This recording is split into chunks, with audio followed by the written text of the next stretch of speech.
না, তাকে তো আমি চিনি না। সে ওখানে আইসা, ওখানে তো অনেকেই ছিল, সে আইসা আমার এখানে সংবাদ প্রতিবাদ আমি করতে পারবো না। ভারতীয় মিডিয়ার নাম ধরে উনি ওনার কাছ থেকে বড় পরিচয় পত্র দেখাতে এসেছিলেন। ওনাকে তো আমি চিনি না, ওনার নাম তো জানি না, জনগণ তো ওনাকে ধরছে। ভাই সবাই কি জন্য দাঁড়িয়েছিলেন? আমি এই যে আমার ব্যানার দেখেন, আমি একটা প্রতিবাদ করতেছিলাম, এই যে ব্যানারটা। আচ্ছা, আপনি আচ্ছা, ভারতীয় মিডিয়ায় বাংলাদেশের সংখ্যালঘু নিয়ে যে বিভ্রান্তি ছড়াচ্ছে তার প্রতিবাদে মিডিয়াতে যাই যে সংখ্যালঘুদের নির্যাতন বলে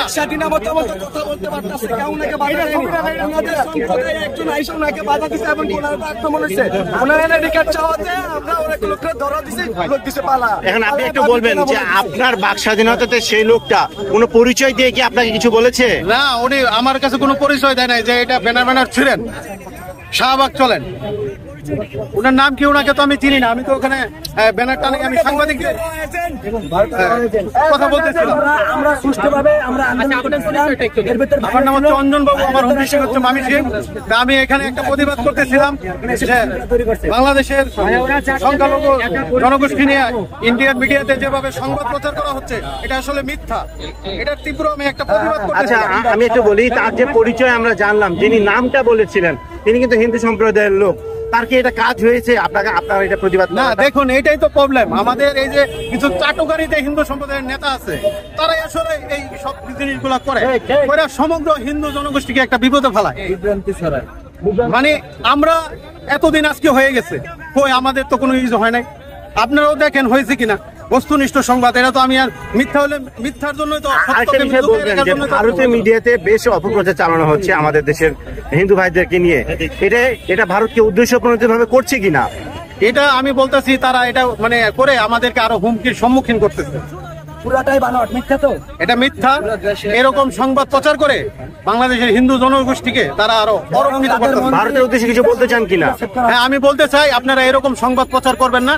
যেটা হয়েছিল সেটা রাজনৈতিক সহিংসতা ছিল, সেটাকে সাম্প্রদায়িক সহিংসতা কাকে বলতে যাচ্ছে? তকমা লাগিয়ে ভারতীয় মিডিয়ায় তো এটা প্রচার করছে। আমি একজন সাধারণ জনগণ হিসেবে, প্রান্তিক জনগোষ্ঠীর একজন সদস্য, সংখ্যালঘু জনগোষ্ঠীর সদস্য হিসেবে আমি এটা তাদেরকে বলতে চাই যে মিথ্যা সংবাদ প্রচার করবেন না। যেটা বস্তুনিষ্ঠ সংবাদ, সত্য সংবাদটা প্রচার করুন। সত্য সংবাদটা হচ্ছে রাজনৈতিক সহিংসতা, এটাকে মিথ্যা সাম্প্রদায়িক সহিংসতা এটা লাগে প্রচার করবেন না। এটা প্রচার করে বাংলাদেশের হিন্দু জনগোষ্ঠী, পক্ষান্তরে ইন্ডিয়ার সংখ্যালঘু জনগোষ্ঠী উভয়কে আপনারা হুমকির সম্মুখীন ফেলে দিচ্ছেন। এটা আপনাদের কাছে রিকোয়েস্ট, আপনারা এটা করবেন না। যেটা সত্য ভাই, যে ভাই আপনারা আসেন সম্ভবত আপনাদের কোন সমস্যা আমরা দেখি কথা বলবো, বলে আপনাদের হামলা হইতেছে, আপনারা দেখেন কথা বলেন এই ব্যাপারে একটু। আমি হিন্দু যারা নেতৃস্থানীয় আছেন তারা দেখুন আসলে কি হচ্ছে মিথ্যা নাটক। এটা যদি মিথ্যা হয় তাহলে আপনারা প্রতিবাদ করেন। মিথ্যা বেশি দিন টিকে থাকে না। মিথ্যা যে টিকে থাকে না এটার প্রমাণ কিন্তু 5ই আগস্ট হয়ে গেছে। যেটা সত্য, বস্তুনিষ্ঠ।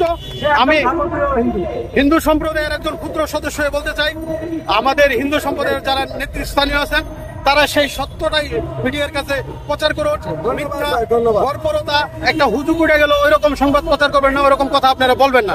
আপনাদের কথা সমস্ত জনগোষ্ঠী, হিন্দু জনগোষ্ঠীর অনুসরণ করে। আমি হয়তো ক্ষুদ্র, আমাকে কেউ চিনে না, আমার কথা হয়তো শুনবে না, কিন্তু আমি বলতেছি যার যার স্থান থেকে যারা সচেতন, যারা কালোকে কালো, সাদাকে সাদা বলতে পারে, তারা বিভিন্ন সামাজিক যোগাযোগ মাধ্যম আছে, ফেসবুক, হোয়াটসঅ্যাপ, বিভিন্ন ইউটিউব, সেই স্থানে প্রতিবাদ করুন, নিজের স্থান থেকে প্রতিবাদ করুন।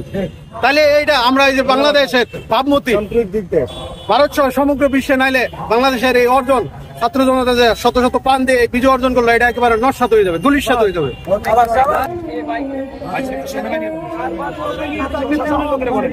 আপনাকে আমরা সেভ করছি কিনা? আমি সেভ করছি। আচ্ছা বলি, আজকে আমি মার্কাজুল মুনাফা আল মুসলিমিন এর প্রিন্সিপাল আতর রহমান বিক্রমপুরী, যশোর। আজকে আমাদের একটি সংবাদ সম্মেলন রয়েছে জাতীয় প্রেস ক্লাবে। আমরা সংবাদ সম্মেলনে যাচ্ছিলাম, আমি একটু একা যাচ্ছিলাম, জনগণ পিছিয়ে আসতেছে, ভিড়ের কারণে আমি আগে এসে পড়ছি একটু চা খাওয়ার জন্য। তো আমি যখন এসে পড়েছি তখন দেখি জনগণ এনাকে দৌড়াচ্ছে। তখন এনার গায়ে কোনো স্পট নাই, শার্ট প্যান্ট সব ঠিক আছে, এনার গায়ে তখন কেউ হাত দিতে পারেনি। তখন আমি ওনাকে সেভ করবো যে ভাই আমার আপনি আমার দিকে আসে, আমি সেভ করবো। তো উনি হয়তো আমাকে বুঝছে প্রথম দৌড় মারছে, তখন যখন জনগণ ধরার মতো ধরছে তখন আবার আমি ভিড় ঠেলে গেছি, যাই ওনাকে জড়াই ধরছি, বলছি ভাই আগে লোকটাকে বাঁচতে দেন, তারপরে সে এজেন্ট হোক, ইন্ডিয়ান নাগরিক হোক, আর যাই হোক না কেন, তারা আইডেন্টিফাই করার দায়িত্ব প্রশাসনের, আমরা বাঁচায় প্রশাসনের হাতে তুলে দিই, বাস এটাই আমি করেছি। ইনি কি করছে আমি জানি না, ইনাকে আমি দৌড়ে যাই দেখছি জনগণ পিছিয়ে এজেন্ট করে জনগণ দৌড়াচ্ছে। এর আইডি কার্ড চন্দন কুমার সরকার, চন্দন কুমার সরকার, আমার বাসা 11 নম্বর। আপনার পরিচয়টা কি ভাই?